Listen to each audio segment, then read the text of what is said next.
నమస్తే, welcome to KK news. నేను శ్రీదేవి. కడప అంటే ముందుగా గుర్తొచ్చేది వైఎస్ఆర్ కుటుంబం. ఆ కుటుంబానికి చెక్కు చెదరని అభిమానం కడప జిల్లాలో సొంతం.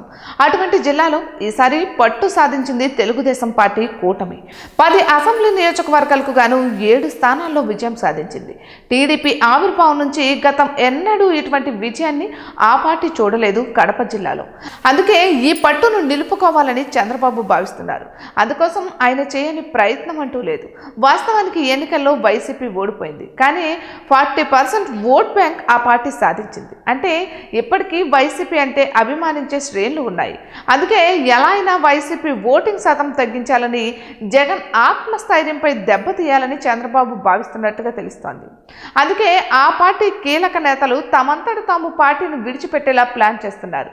కేంద్రంలో ఉన్న బీజేపీని వాడుకుంటున్నారు ఈ విషయంలో. ఇక అదే సమయంలో వైసీపీకి కలిసి వచ్చే అంశాలను నిర్వీర్యం చేయాలని భావిస్తున్నారు.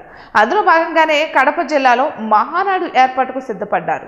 తెలుగుదేశం పార్టీకి అతిపెద్ద కార్యక్రమం మహానాడు. పార్టీ ఆవిర్భావం నుంచి ఏటా మహానాడు వేడుకగా నిర్వహించడం ఆనవాయితీగా వస్తోంది. 3 రోజులు జరిగే ఈ కార్యక్రమంలో పార్టీ భవిష్యత్ కార్యాచరణ, పార్టీ బలోపేతానికి తీసుకోవాల్సిన అంశాలపై చర్చిస్తారు. ఇక తీర్మానాలు చేసి ఆమోదిస్తారు. ఒక విధంగా చెప్పాలంటే తెలుగుదేశం పార్టీకి ఊపిరి పోసేది మహానాడు.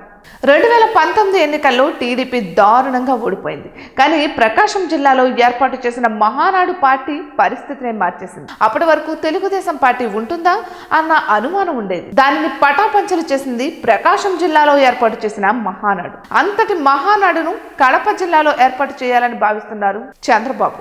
అంతటి మహానాడును కడప జిల్లాలో ఏర్పాటు చేయాలని చంద్రబాబు భావించడం వెనుక భారీ స్కెచ్ ఉన్నట్లుగా తెలుస్తోంది. వైసీపీ పని అయిపోయిందని చెప్పడమే చంద్రబాబు లక్ష్యంగా తెలుస్తోంది. 2029 ఎన్నికల్లో జగన్ మళ్లీ అధికారంలోకి వస్తారని వైసీపీ శ్రేణులు ఆశాభావంతో ఉన్నాయి.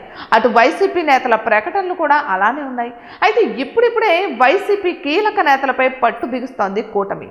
బీజేపీ ద్వారా వారిని కట్టడి చేసే ప్రయత్నం చేస్తోంది. అందులో భాగంగానే విజయసాయిరెడ్డి రాజీనామా, ఆయన ఏకంగా రాజకీయాలకే దూరం అవుతున్నట్లుగా ప్రకటించారు. ఇంకా చాలా మంది వైసీపీ కీలక నేతలు బయటకు వెళ్లేందుకు సిద్ధంగా ఉన్నట్లుగా కూడా ప్రచారం నడుస్తోంది. ఇక ఒకవైపు కూటమి కేసులతో ఉక్కుపాదం మోపుతోంది. మరోవైపు కేంద్రంలో అధికారంలో ఉన్న బీజేపీ సైతం తన ప్రతాపాన్ని చూపుతోంది. ఇటువంటి మరెన్నో వీడియోస్ కోసం కేకే న్యూస్ తెలుగు ఛానల్ని సబ్స్క్రైబ్ చేసుకోండి.